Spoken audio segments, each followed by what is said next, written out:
l'un des éléments les plus importants des stéréotypes.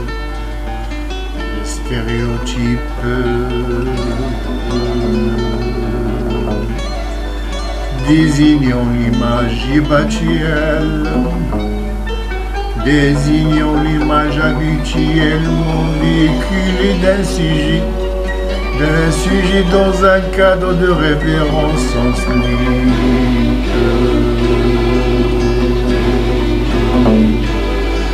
qui adhère aux Arabes, aux musulmans,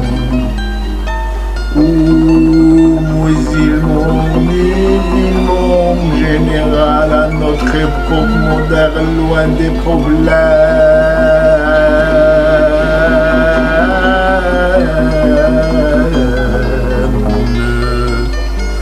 Cependant, ce que beaucoup de gens ne savent pas, y compris les ancêtres, et croyaient en eux-mêmes,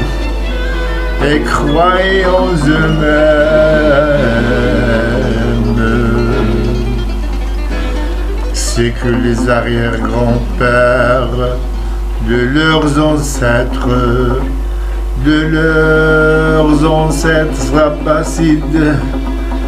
abbassides étaient non seulement sexuellement actifs,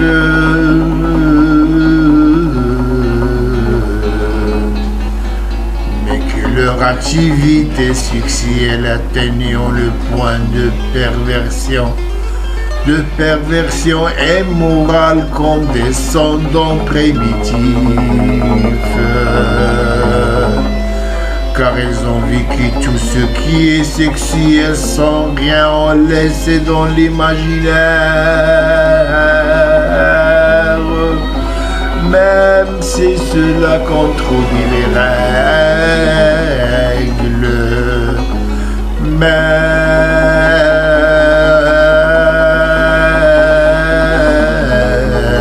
si cela contredit les règles les plus simples de sociétés civilisées. Les plus simples de sociétés civilisées actuelles, tel l'aspect de rapport sexuel pratiqué ainsi, lions et les aigles, lions et les aigles. Les bons constituent l'aspect le plus connu de l'ex-sexuel chez les Arabes, ayant trouvé des issues,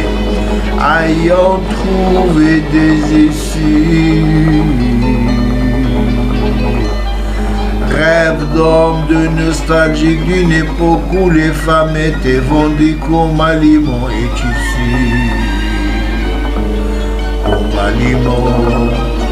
Comme aliments et tissus.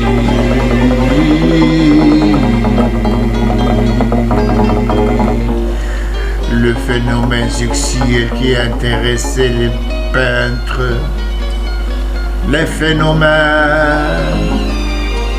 le phénomène sexuel qui intéressait les peintres orientalistes étaient naturels, réceptifs et sensibles, certes,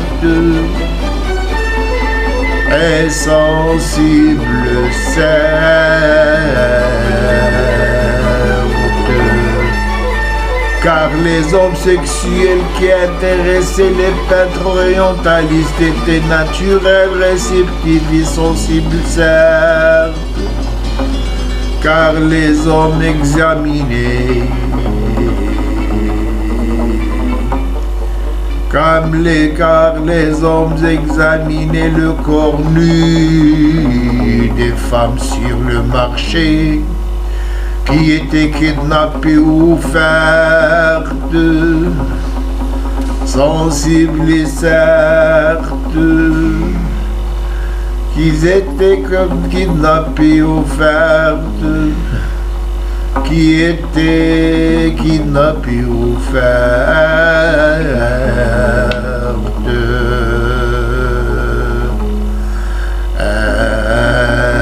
certain prix et était présente pour satisfaire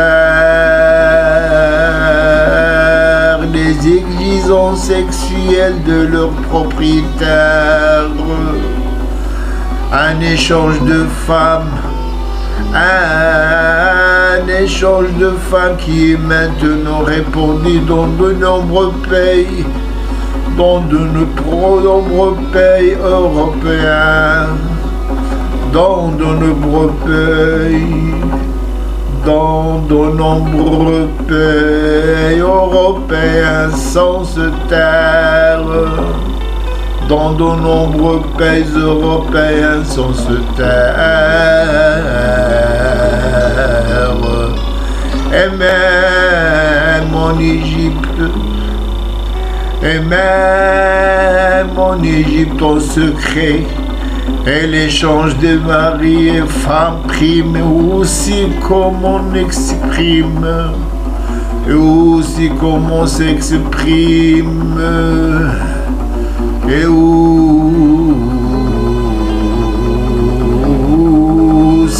comme on s'exprime. La loi égyptienne ne punit pas les crimes d'échange d'épouses, ne punit pas les crimes d'échange d'épouses. Il n'y a pas de texte juridique pour ce crime.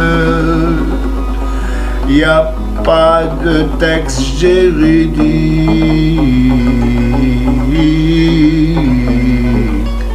pour ce crime. Tous les accusés sont acquittés. Tous les accusés sont acquittés de ce crime parce que la loi ne les prévoit pas tels coupables et victimes. Parce que la loi ne les prévoit pas tels coupables et victimes.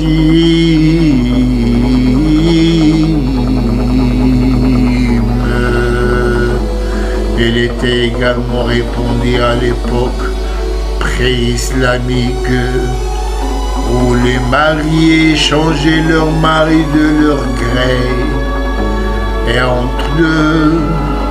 et d'entre eux on combinait les deux sœurs en même temps sans évoquer la chose le même d'après, le moment d'après.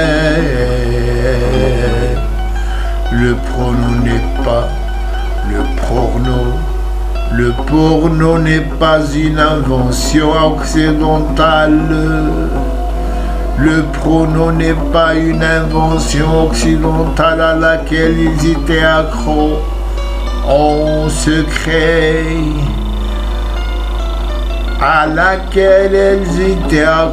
secret, publiquement vilipendés et publiquement vilipendés. Le mariage d'inceste tournait autour d'une femme choisissant d'avoir des relations sexuelles qu'elle attendait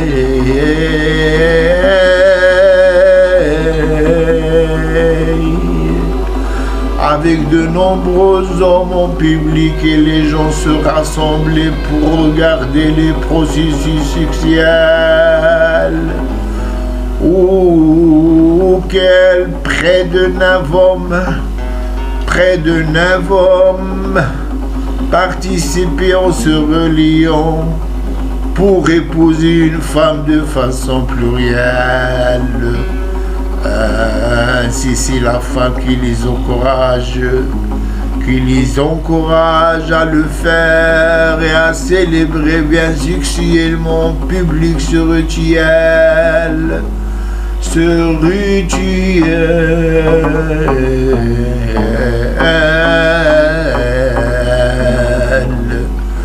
Le mariage d'un couple est très proche, est trop proche est très proche de mariage d'un voyou, mais la différence c'est qu'elle n'est pas publique.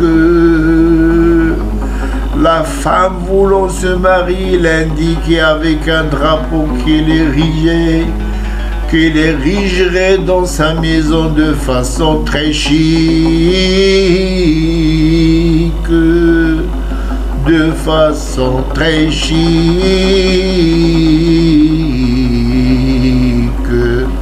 À l'époque abbasside,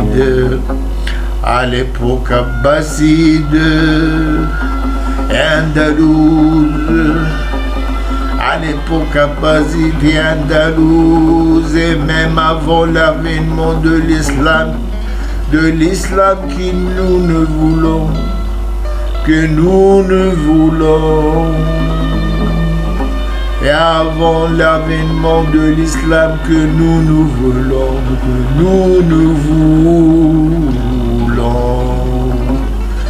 il y avait comme elle existe aujourd'hui la pratique de l'homosexualité comme nous l'appelons, de l'homosexualité comme nous l'appelons, étant présente, étant présent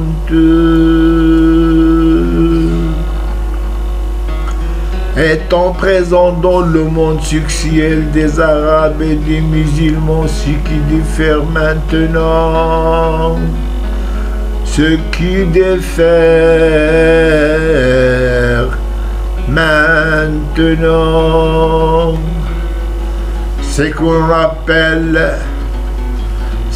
l'on appelle la plupart des pratiques des Abbassides et des Andalous de ce qui était auparavant,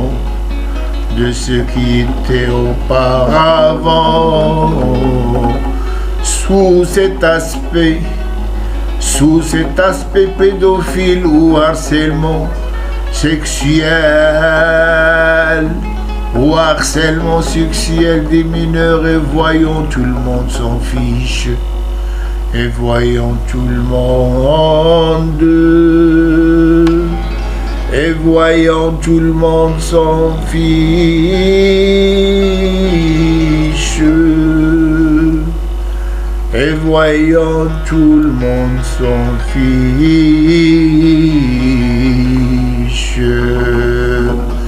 Parmi les garçons, la version masculine. Parmi les jeunes, parmi les garçons, la version masculine de la servante, on préférait ceux avec son barbiche. On préférait ceux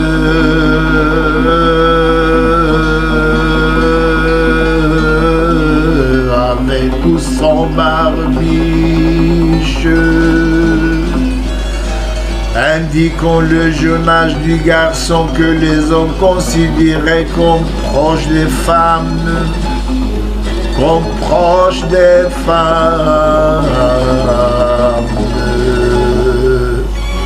Le poète Ibn Abu Nawas a décrit ses aventures sexuelles avec des garçons non agressants, en agressant leurs âmes,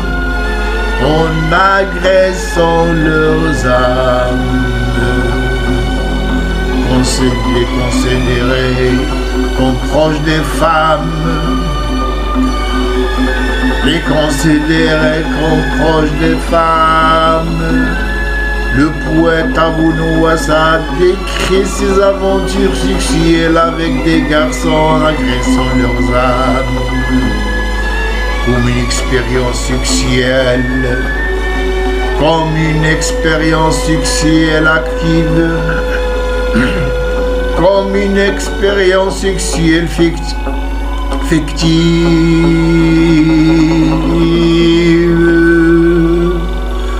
comme une expérience sexuelle fictive qu'il exerce avec fierté en public, sans remords aussi sans peur. À partir desquels on peut facilement voir comment les poètes de l'époque ont couronné le viol de mineurs comme une expérience sexuelle fictive qu'ils exercent avec fierté en public, sans remords aussi sans peur. Sans peur, comme une expérience sexuelle fictive qu'il exerce avec fierté en public, sans remords, aussi sans peur, aussi sans peur. À l'époque abbasside, les hommes échangeaient les caïanes,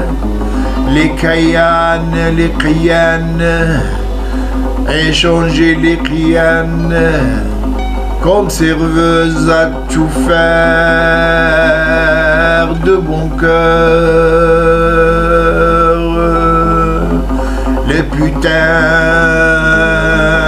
comme serveuses à tout faire de bon cœur. Les prostituées comme serveuses à tout faire de bon cœur. La femme qui était achetée et offerte aux hommes comme n'importe quel autre objet devenu la leur. Comme n'importe quel autre objet devenu la leur.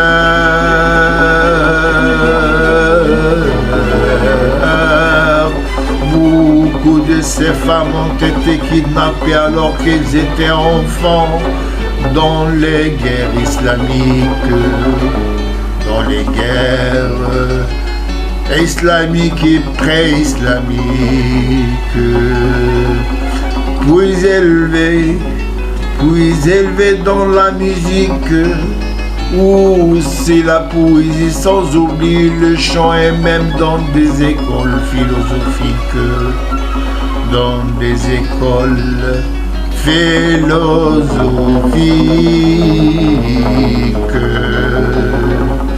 On disait que le Kian, on disait que les prostituées, que les putains, les Kian, les Kayan, Al-Qinat, vivaient à cette époque une vie meilleure que les femmes libres du côté pratique. Du côté pratique.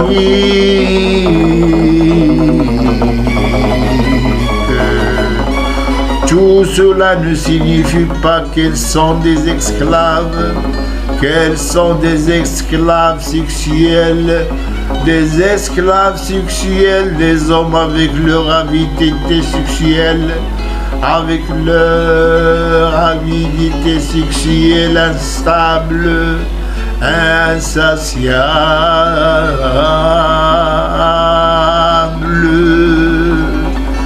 Les eunuques sont des hommes qui sont soignés avec des organes génitaux endommagés de façon durable, soi-disant qui ont été castrés afin d'être autorisés à travailler dans les cours royales sans se soucier,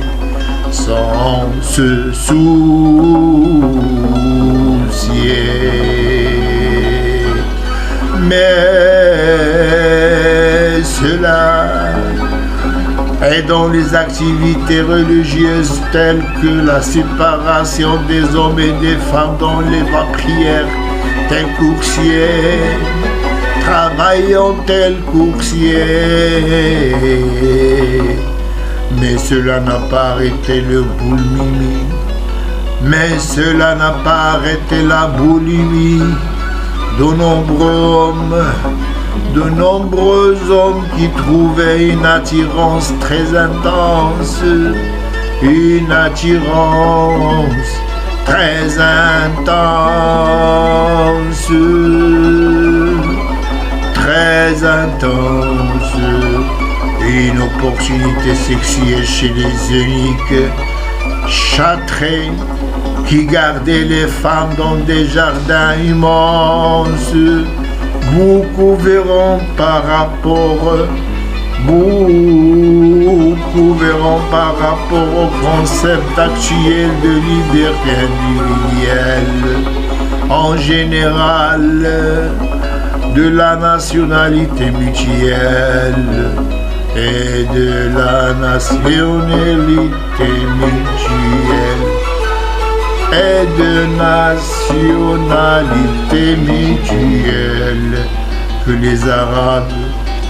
que les Arabes et les musulmans jouissent de libre sexualité que ferait l'envie, qui ferait l'envie de générations actuelles.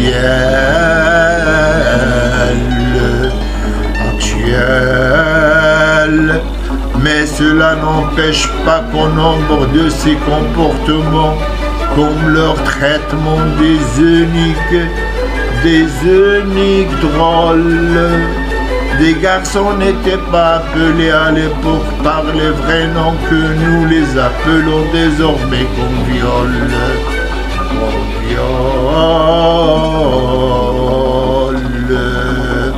Attentat à leur pudeur, épidéphilie,